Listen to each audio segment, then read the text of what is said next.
Gue cuma pengen pipis sebentar. Tapi satu langkah salah di Omah Lowo, sesuatu lihat gua. Matanya lihat gua. Bau busuk, suara kepakan sayap, ribuan bisikan nyeruduk kepala gua. Dan sekarang, gua nggak pernah sendiri lagi. Setiap bangunan tua, setiap bayangan gelap, rasanya dia masih ngikutin gua.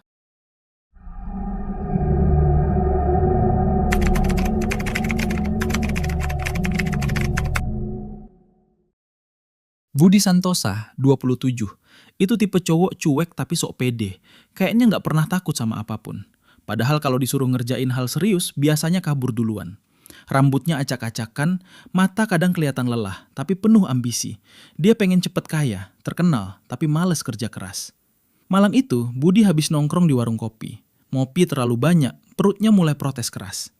Dia lagi jalan pulang di gang Laweyan yang sepi. Terus matanya nyangkut ke bangunan tua super creepy, Omah Lowo.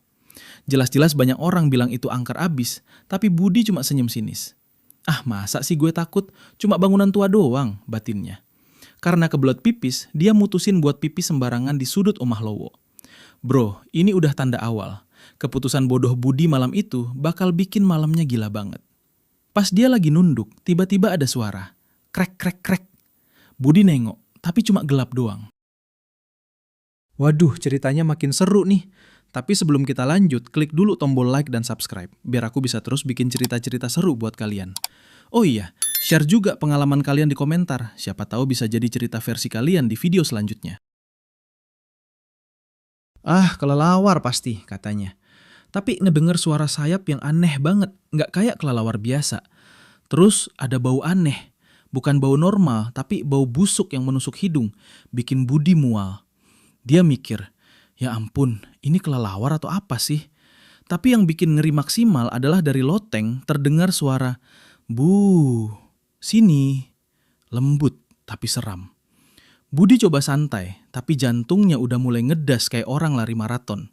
Kaki dia tiba-tiba berasa berat, kayak ditahan sesuatu. Dan suara itu makin deket, kayak ada yang ngikutin langkahnya sendiri di lantai atas. Budi mikir keras, oke, gue harus cabut dari sini, cepet. Tapi kegelapan Omah Lowo kayak nhisap dia masuk lebih dalam. Budi masih berdiri di sudut Omah Lowo, jantungnya deg-degan kayak drumline, tapi otaknya masih ngeyel. Gue cuma takut sama bayangan doang, santai bro. Tapi begitu dia ngangkat kepala, lihat ke loteng, matanya langsung melek 180 derajat. Ada sesosok bayangan tinggi, hitam, rapat, tanpa bentuk yang jelas. Cuma kayak siluet manusia, tapi salah. Budi nyengir, berusaha meyakinkan diri. Ah, ini cuma ilusi cahaya lampu jalan. Gua nggak takut. Dia muter badan mau cabut, tapi langkahnya tiba-tiba tersangkut di lantai kayu yang ngedecit parah. Dan suara itu muncul lagi, lebih jelas. Bu, jangan pergi. Budi nge-backstep, tapi pintu depan yang harusnya gampang dibuka, macet sendiri. Dia panik, napasnya udah ngos-ngosan. Terus di dinding dekatnya, muncul sesuatu yang bikin dia nyaris ngap. Bayangan itu bergerak sendiri. Kayak lari-lari di dinding, tapi tanpa kaki, tanpa kepala. Suaranya kayak ratusan kelelawar ngegas bareng, tapi ada bisikan halus. Kamu nggak seharusnya di sini. Budi mundur, kepalanya nyangkut di balok kayu tua, dan dia ngerasa ada sesuatu nyentuh pundaknya. Lembut tapi dingin banget, bikin bulu kuduknya merinding sampai ke tulang belakang. Dia mencoba teriak, tapi suaranya aneh. Rasanya nggak keluar, kayak ditelan kegelapan. Tangan dia gemeteran, jantungnya berasa kayak mau meledak, dan seketika Omah Lowo berubah. Lampu jalan yang tadinya kelihatan jauh mendadak redup. Bayangan di jendela yang tadinya diam bergerak-gerak kayak hidup sendiri. Dan suara bisikan itu makin banyak, kayak ribuan orang ngomong bareng-bareng tapi nggak jelas katanya apa. Budi cuma bisa mikir, gila, gua harus keluar, harus keluar. Tapi setiap langkah terasa berat. Lantai, dinding, bahkan udara kayak nyikat dia di satu titik. Dan tiba-tiba dari loteng terdengar suara keras, nebas banget, kayak rantai digeret. Bu! Budi terhenti, seluruh tubuhnya kaku. Napasnya berhenti dan dalam kegelapan itu sesuatu menatap langsung ke matanya. Budi terhenti, keringat dingin udah membasahi seluruh punggungnya. Nafasnya tersengal, jantungnya berdegup seperti drum set yang lagi remix EDM. Di depan matanya, bayangan itu nangkat tangan tanpa kepala. Tapi tangannya panjang banget, tipis, kayak ranting pohon mati. Dan matanya, matanya kayak lubang hitam yang ngeluarin hawa dingin. Budi hampir pingsan, otaknya ngepanik. Gue harus keluar, harus keluar. Tapi kakinya kayak ditahan magnet hitam, gak bisa gerak. Tiba-tiba suara bisikan itu berubah. Kamu pipis sembarangan di rumahku. Sekarang bayar harganya. Budi kaget setengah mati. Otaknya nyangkut, tapi refleksnya masih jalan, mencoba lari ke pintu. Tapi pas dia nyentuh gagang pintu, tangan itu nyambar dari gelap. Dingin banget, kayak es cair tapi hidup, dan narik tangannya mundur. Di lantai, bayangan lain muncul. Kali ini ribuan bayangan hitam kecil, kayak kelelawar tapi bergerak kayak manusia mini. Mereka terbang, nelilingin Budi. Bisikan mereka bercampur jadi satu. Di sini, kamu bukan tamu. Kamu bukan tamu. Kamu bukan tamu. Budi panik, menutup mata. Tapi begitu dia buka, lantai di bawahnya berubah jadi papan kayu tua yang retak. Dan bayangan itu muncul dari celahnya. Kayak ingin menelan dia. Dia berteriak, tapi suaranya tetap teredam. Tangannya gemetaran, keringat bercampur air mata. Semua bayangan itu ngeliatin dia, menunggu gerakan salah 1 milimeter saja. Dan di langit-langit, sesuatu tiba-tiba turun, perlahan tapi pasti. Bayangan itu lebih gede dari manusia. Sayapnya terbentang, tapi kayak kain hitam yang hidup. Matanya langsung ke Budi. Suara bisikan berubah jadi satu kata. Pergi. Atau...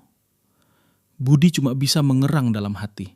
Sadar kalau malam itu bukan sekedar prank alam atau bayangan semata.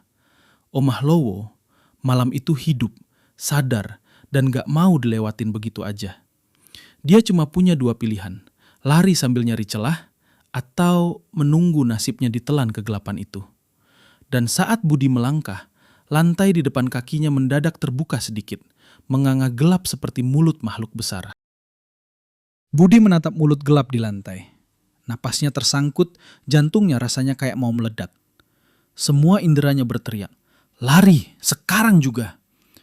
Tapi kakinya berat, seperti ditarik gravitasi lain. Tiba-tiba, bayangan raksasa itu menunduk. Sayap hitamnya membentang, menutupi seluruh ruangan. Bau busuk kelelawar bercampur tanah lembab menusuk hidungnya. Suara bisikan ribuan makhluk itu menguat jadi teriakan seram. Kamu gak sopan. Kamu gak sopan. Kamu gak sopan. Budi mencoba tarik napas, mencoba berpikir, tapi semua rasanya kabur dari logika. Bayangan itu menatapnya langsung, dan dia merasakan dingin ekstrim merambat ke tulang belakangnya. Setiap sel tubuhnya berteriak, pergi dari sini sebelum terlambat. Dengan sisa nyalinya, Budi mencoba lompat ke arah tangga di samping dinding. Begitu kakinya menyentuh anak tangga pertama, lantai di bawah mulut gelap itu menganga lebih lebar. Dan bayangan kecil yang dulu berputar di lantai sekarang melompat ke arahnya. Ribuan tangan tipis nyentuh kulitnya, terasa seperti tusukan jarum panas. Budi teriak, suara tercekat, dan saat itu bayangan raksasa itu mendekat cepat. Sayapnya menutup seperti tirai gelap. Dunia di sekitarnya gelap total, cuma ada mata hitamnya yang menatap lurus ke mata Budi. Dan saat Budi merasa semuanya sudah selesai, bakal ditelan, sesuatu di dalam dirinya nyala. Rasa panik berubah jadi insting murni untuk hidup. Dia menarik napas dalam-dalam, menahan rasa takut yang hampir bikin dia mati rasa, dan Budi melakukan satu hal yang gila.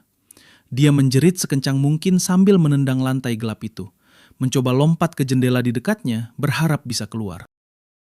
Momen itu terasa seperti dunia berhenti sekejap. Bayangan raksasa berhenti menekuk, tangan-tangan kecil yang menempel padanya rontok, dan kegelapan di lantai seolah terbelah sedikit. Budi menggigit bibir, napas terengah, keringat bercampur debu. Hanya ada satu suara sekarang.